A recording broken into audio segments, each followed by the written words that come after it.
Hello guys, तो चलिए शुरू करते हैं आज का वीडियो जो कि APSSB के ऊपर होगा, जो कि Arunachal Pradesh staff selection board Itanagar का।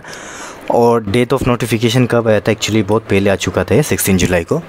तो इसका एडवर्टाइजमेंट कुछ इस तरह है कि एडवर्टाइजमेंट नंबर देख सकते हैं 4/2025, मतलब ये अप्रैल 2025 का है एडवर्टाइजमेंट, लेकिन जुलाई को लॉन्च किया गया है।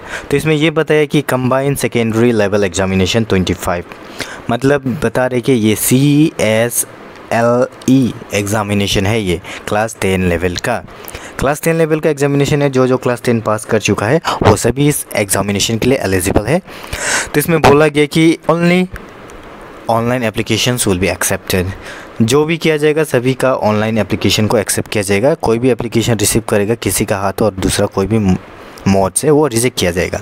तो इसका डेट ऑफ ओपनिंग है एप्लीकेशन का कब का था? 1 अगस्त से ये जो स्टार्ट हो चुका था फॉर्म फिलिंग। और इसका लास्ट डेट कब है देख सकते हैं, क्लोजिंग डेट है 25 अगस्त 2025 का 3 बजे। हमेशा 3 बजे का ही होता है APSSB का। और इसका जो एग्ज़ाम होगा, रिटन टेस्ट होगा 26 अक्टूबर 2025 को होगा, जो कि संडे का दिन होगा। आप लोग याद रखिएगा, हमेशा पहले ऐसा होता था कि इसमें कि आगे फिजिकल दिया जाता था, उसके बाद रिटन एग्ज़ाम होता था, जो कि वो बहुत ही एक डिसएडवांटेज होता था स्टूडेंट्स के लिए।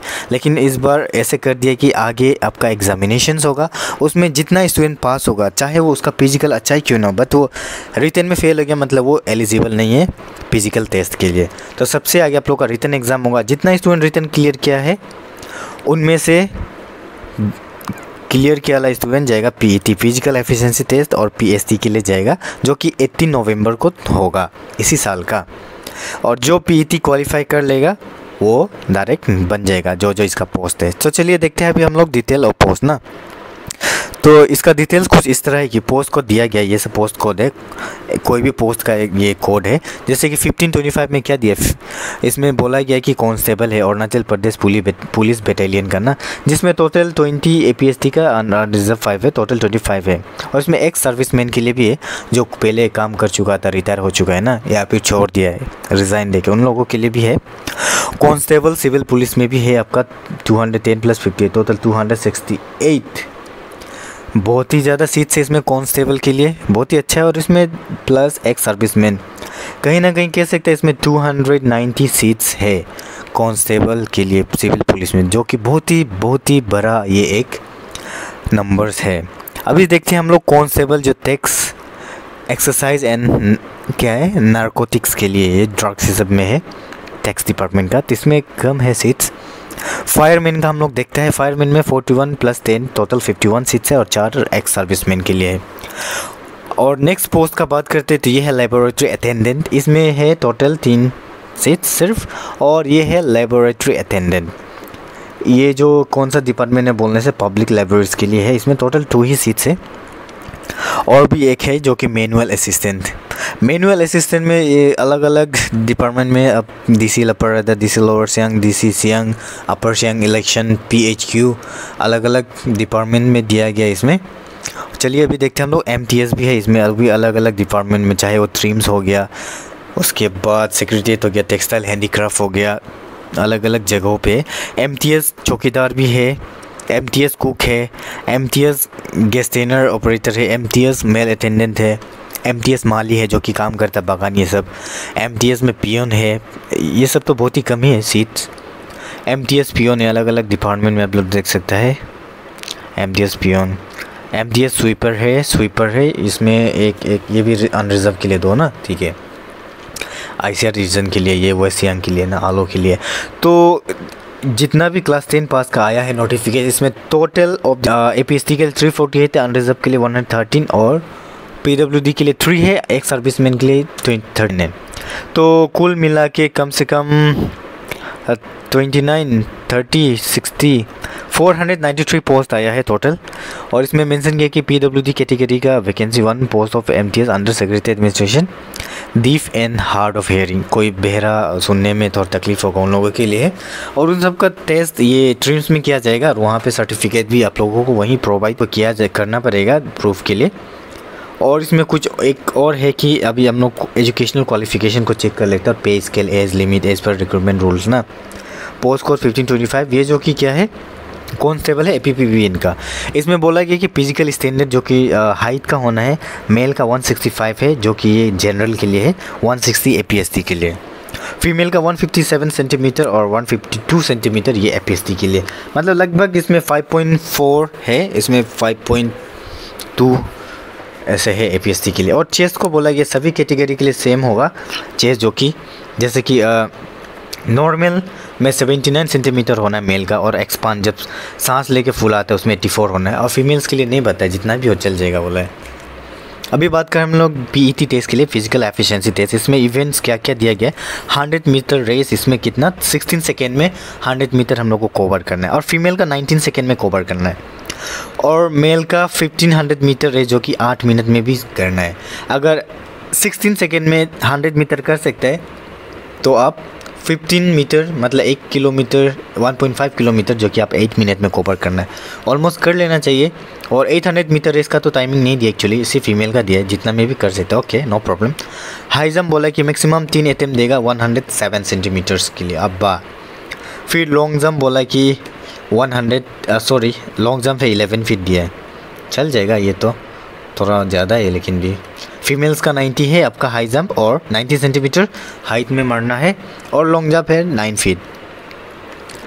अब इसका पे जो कि लेवल 3 का है, जो कि 21,000 से 69,000 तक चला जाएगा रिटायर होते होते। एज लिमिट वही है, 18 ईयर्स से 22 ईयर्स होना है का बीच में होना है।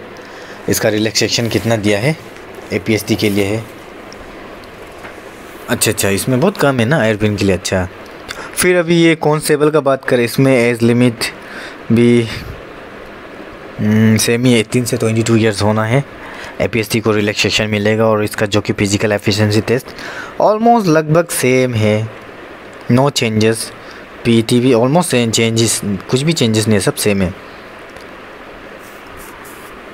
आप लोग इस PDF को गो थ्रू करने से पता चल जाएगा। मेन था वही था फर्स्ट वाला, उसका बाद तो इतना ज़रूरी नहीं है, सभी का क्लास 10 ही होगा। और इसका सिलेबस को चलिए बात कर लेते हैं। तो इसका जो कि स्टेज 1 में जो एग्ज़ाम होगा उसमें क्या होगा, ऑब्जेक्टिव टाइप होगा, मतलब सभी MCQ होगा 200 मार्क्स का, 2 घंटे का। इसमें पूछा जाएगा 4 सब्जेक्ट होगा टोटल। पहला होगा जनरल अवेयरनेस, उसका जनरल अवेयरनेस होगा 50 मार्क्स का। जनरल इंटेलिजेंस एंड रीजनिंग, जो कि रीजनिंग नॉर्मली रीजनिंग पेपर है, ये होगा 50 मार्क्स का। और ये GS होगा 50 मार्क्स का। और जो अरिथमेटिक न्यूमेरिकल, मतलब ये कि सरासर कह रहा है कि मैथ्स, ये मैथ्स होगा 50 का, GS होगा, रीजनिंग होगा, मैथ्स होगा 50-50, और ये इंग्लिश होगा 50 मार्क्स का। टोटल 200 मार्क्स का हम लोग का 4 सब्जेक्ट डिवाइड हो जाता है। सेम यही में बोला है कि इंग्लिश आपका जनरल अवेयरनेस में क्या क्या होना है बोलने से, question will be design to test ability of the candidate, general awareness of the environment around him her and its application to society. The question will be design to test knowledge of current events and of such matter of average observation. As may be expected of an educated person, the test will also include questions relating to history, polity, constitution, sports, arts and culture, geography, economics, everyday science, scientific research, national, international organizations, institutions, etc. State specific questions may also be asked. ये हो गया हम लोग का GS हो गया, ये general paper है। ये अभी हम लोग रीजनिंग में बात कर लें, इसमें वही होगा रीजनिंग, आपका कोडिंग, डिकोडिंग, अरिथमेटिक, रीजनिंग, ये सब होगा। फिर ये क्या है, मैथ्स का हो गया। इसमें मैथ्स में आपका LCM, ACF, ratio, proportion, percentage, average, profit, loss, discount, compound, simple interest, data, time, work, distance, table, graph, bar graph, histograph, ये सब का होगा।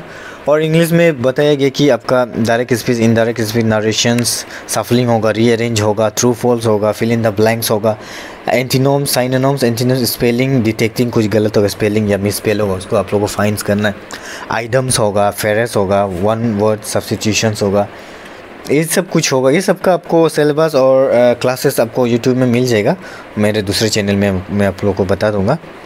और स्टेज 2 इसलिए बोला गया, स्टेज 2 में क्या है, स्टेज 1 में आपका रिटन टेस्ट है, स्टेज 2 में क्या है, फिजिकल टेस्ट, PST ना, physical standard test and physical efficiency test. तो ये सबको स्पेसिफिकली एक एक सब्जेक्ट कोड में बताया गया है कि कितना कितना होगा हल्के। और इसमें लिखा गया कि the total number of candidate short listed for stage 2 will be in 1:8 ratio as per merit, that is if total vacancies are 10 then 80 candidates shall be shortlisted for the stage 2 subject to the candidate securing a minimum 33% mark in each subject in written examination। हर एक subject में 33% आपको score करना पड़ेगा तभी आप जाके shortlist हो पाएगा। जैसे कि 50 मार्क्स का क्वेश्चन है तो आपका 50 मार्क्स का क्वेश्चन है तो कम से कम आपको 16 लाना पड़ेगा 50 से ना, हर एक सब्जेक्ट में 16 लाना पड़ेगा तब जाके आप शॉर्टलिस्ट हो जाएगा स्टेज 2 यानी पीईटी पीएसटी के लिए। और इसमें बोला है कि जो एक सर्विसमैन है उन लोग के लिए पीएसटी और पीईटी माफ़ कर देगा बोल के, एग्जेम्प्टेड बोला है ना, सो उन लोग के लिए बहुत अच्छा है। और स्टेज 3 में ये क्या होगा, मेडिकल टेस्ट होगा, मेडिकल फिटनेस टेस्ट, जिसमें बताया गया है, जिसमें मेडिकल फिटनेस टेस्ट में क्या होगा, सांस चेस्ट ये सबको ना। और इसमें नोट करके बोला गया कि stage 2 and stage 3 medical fitness test shall be qualifying in nature only, nature का थ्रू से क्वालिफाई किया जाएगा। और बोला कि the final merit list shall be prepare on the basis of mark secure in objective type written examination only. ठीक है, जो मेरिट लिस्ट बनेगा वो जो रिटन टेस्ट का हिसाब से ही बनेगा बोला है।